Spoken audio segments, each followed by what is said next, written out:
저는 현재 ETS에서 교육, 평가 등과 관련된 연구를 하는 ETS Research Institute에서 근무하는 오세림입니다. 저는 특히 토익 시험이 어떻게 중요한 의사결정을 돕고 어떻게 영어 학습에 긍정적인 영향을 미칠 수 있는지와 관련된 연구들을 하고 있습니다. 제 박사학위 전공은 응용 언어학인데요. Applied Linguistic이라고 하고요. 생소하실 수도 있을 것 같은데 언어 관련 이론과 연구를 실제 문제나 언어를 사용하는 상황에 적용하는 데 초점을 맞춘 학문입니다. 다시 말해서 언어가 어떻게 사용되는지를 이해하고 또 이런 이해를 언어 습득, 교육, 평가, 정책 등과 같이 언어가 중요한 역할을 하는 영역에 적용하는 학문입니다. 이 중에서도 제 세부 전공은 언어 평가입니다. ETS 입사 전에는 영어 평가를 하는 다른 기관과 또 시험 관련 일들을 했고요.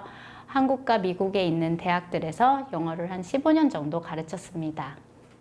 ETS에는 한국인 또는 한국 출신이라고 해야 할까요? 저 같은 한국인 직원들이 꽤 많이 있고요. 또 예전에도 많이 계셨습니다. 사실 ETS에서 근무하는 직원들을 상상하시면 어떤 이미지가 떠오르시는지 모르겠지만 ETS에는 아시아, 중동, 남아메리카, 북아메리카, 유럽 등 출신이 매우 다양하고 또 글로벌한 전문가들이 계십니다. ETS에서 근무하게 된 가장 큰 계기는 제가 소속되어 있는 ETS Research Institute 이름에서 보시다시피 ETS는 어떤 교육기관보다도 연구 중심인 기관이기 때문입니다. ETS는 1947년에 설립된 세계에서 가장 큰 비영리 교육 평가 기관이고요. 그 중심에는 토익과 같은 시험에 대한 연구뿐만 아니라 교육과 평가와 관련된 전반적인 연구를 하는 곳입니다. 이런 연구 중심의 기관에서 다양한 분야의 전문가들과 일을 할 수 있다는 점 때문에 제가 대학원생 시절부터 꼭 근무하고 싶다는 생각을 갖고 있었고요. 운이 너무나도 좋게 현재 연구원으로 근무하고 있습니다. ETS에서 근무하는 연구원들, Research Scientist 또는 Measurement Scientist들은 교육과 관련된 다양한 연구들을 합니다. 이런 연구 중에는 ETS의 시험인 예를 들어 토익과 같은 시험들과 관련된 연구를 하는 경우도 있고요. ETS의 시험과 직접적인 연관은 없지만 교육, 특히 측정과 평가와 관련된 연구를 하는 경우도 있습니다. 저는 언어, 특히 영어 평가와 관련된 부서에서 근무하기 때문에 저와 함께 일하는 Research Scientist들은 제 전공과 같은 응용 언어학 계열의 전공자분들이 많이 계십니다. ETS가 영어 시험만 만드는 기관이라고 오해하는 경우가 많던데요. 사실 훨씬 더 다양한 분야와 관련된 연구를 합니다. 그래서 연구원들의 전공도 정말 다양합니다. 인지과학, 교육 정책, 통계학, 수학교육, 과학교육 등등 교육과 관련된 많은 전공을 한 전문가들이 계십니다. 해당 자료를 보면 궁금해할 수 있는 좋은 질문이지만 결론부터 말씀드리자면 이 질문에 대한 공식적인 답변을 드리기는 어려울 것 같습니다. 왜냐하면 이 자료를 제공해드리는 주 목적이 transparency, 그러니까 토익 관리 전반에 대한 내용을 투명하게 공개하기 위함이지 그룹 간의 직접적인 비교를 위함이 아니기 때문입니다. 이런 직접적인 비교를 정확히 하려면 다른 방법으로 데이터를 수집해야 합니다. 하지만 제 개인적인 경험을 바탕으로 또 제 개인적인 의견을 말씀드리자면 전반적으로 예전에 비해서 한국인들이 스피킹이든 라이팅이든 자신감 있게 본인이 하고자 하는 말을 잘 전달하는 것 같습니다. 다만 대화의 상대나 또 글의 독자가 누구인지 또 어떤 상황에서 나누는 대화나 커뮤니케이션인지를 고려해서 적절한 표현과 어투를 사용하는 능력을 조금 더 키우면 좋을 것 같습니다. 물론 이건 한국인들뿐만 아니라 영어가 모국어가 아닌 사람들 누구에게나 문화적인 차이도 있기 때문에 어려운 영역이긴 하지만 이런 능력을 키울 수 있다면 훨씬 더 효과적인 커뮤니케이션 능력을 가질 수 있을 것 같습니다. 토익 리스닝, 리딩, 스피킹, 라이팅 시험의 장점들을 말씀드리기 전에 언어 평가, 측정 또는 시험에서 중요시되는 점들을 3가지 말씀드리겠습니다. 우선 첫 번째는 reliability, 즉 시험이 얼마나 일관된 점수를 제공하느냐이고요. 두 번째는 validity, 다시 말해서 시험이 측정하고자 하는 것을 실제로도 측정하느냐입니다. 예를 들어 영어로 얼마나 효과적인 커뮤니케이션을 할 수 있는지를 측정하는 시험이라면 시험 점수를 통해서 이에 대한 정보를 얻을 수 있어야 한다는 점입니다. 마지막으로 fairness, 공정성입니다. 어떤 그룹의 수험자들이 본인의 영어 능력과 관계가 없는 특정 요소 때문에 이익이나 불이익을 받으면 안 된다는 점입니다. 자, reliability와 관련해서는 토익 스피킹을 예를 들어보겠습니다. 현재 토익 스피킹은 human rater, 즉 자동화된 채점이 아니라 채점자들이 직접 채점을 하는데요. 이런 채점자가 되는 과정이 일단 매우 복잡하고요. 채점자로 뽑히더라도 채점 당일까지도 채점자들이 정확한 채점을 하는지에 대한 테스트를 거치고요.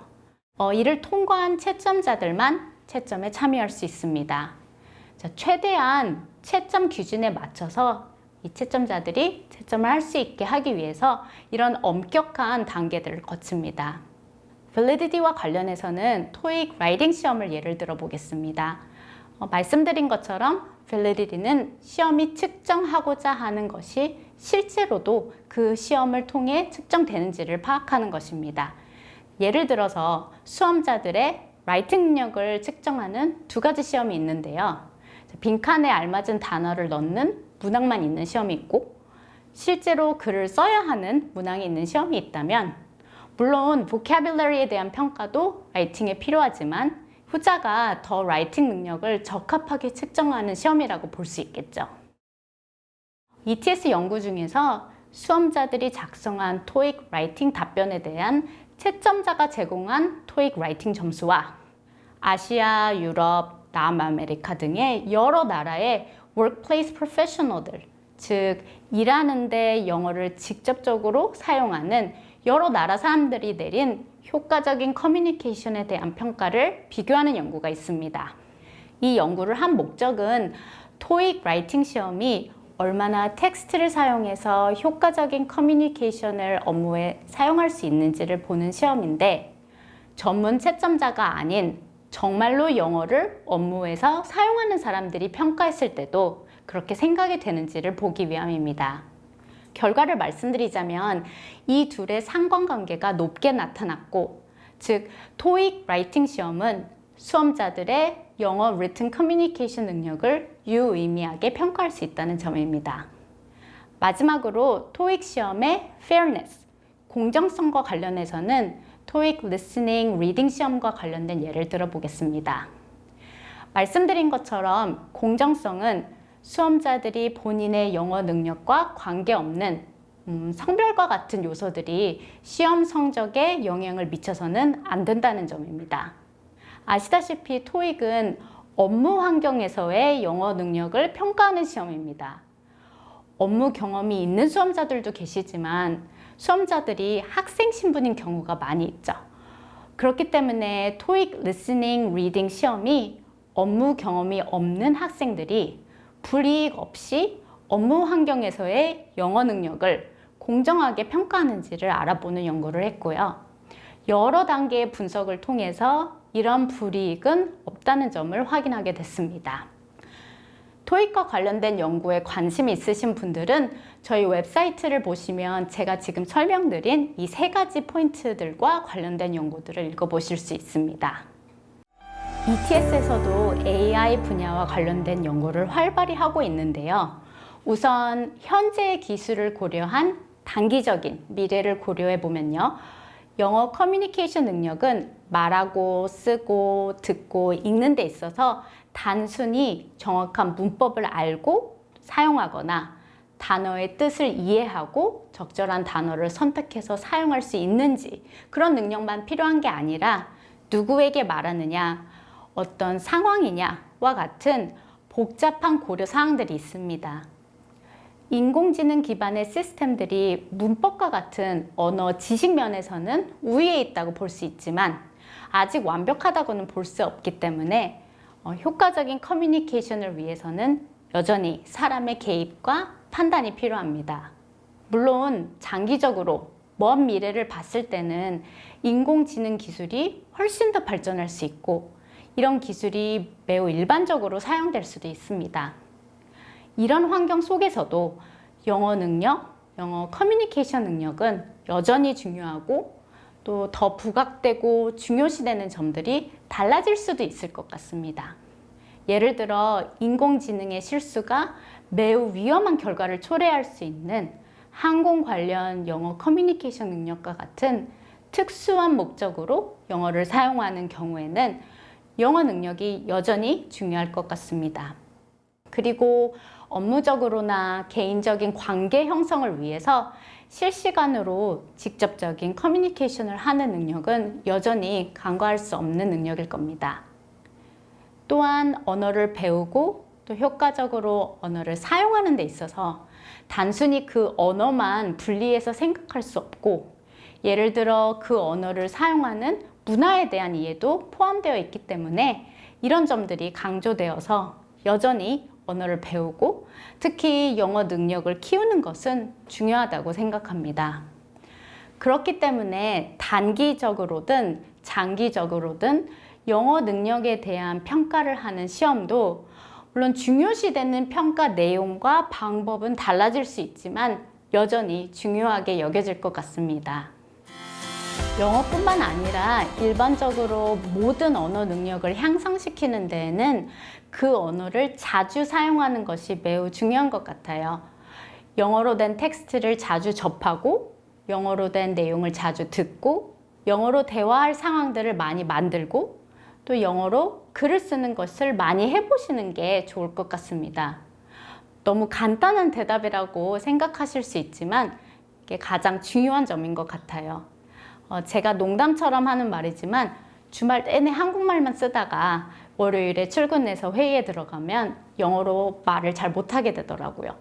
또 하루 종일 영어로 말하고 또 논문을 많이 쓴 날에는 저녁에 퇴근해서는 또 한국어가 잘 안 되더라고요.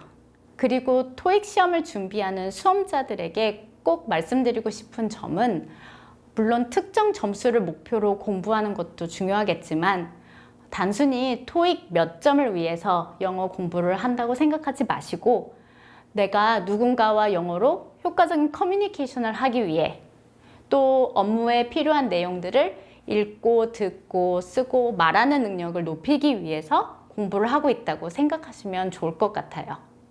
제가 토익 수험자들과 토익 준비를 하는 과정에 대한 인터뷰를 한 적이 있는데요. 토익을 준비하던 시절에는 단순히 목표 점수를 위해서 공부를 했는데 취업을 하고 나서 영어와 관련된 업무를 하다 보니까 토익 공부를 하면서 준비한 것들이 큰 도움이 된다는 분도 계셨고요. 또 토익 스피킹 시험장에서 나오면서 마주친 외국인의 질문에 하나라도 더 알려주려고 노력하는 본인 모습을 보고 스피킹에 대한 자신감도 키웠다는 분도 계셨습니다. 물론 점수도 중요하지만 이처럼 영어를 어떤 식으로 활용할 수 있는지에 대한 생각을 하시면서 토익 시험을 준비하시면 좋을 것 같습니다. 네, 이렇게 한국에 계신 토익 수험자들 그 영어 공부를 하고 계신 분들께 ETS에 관해서 또 연구원으로서의 제 개인적인 이야기도 좀 나눌 수 있어서 되게 좋은 시간이었던 것 같습니다. 또 이런 기회를 주신 YBM께도 감사드립니다.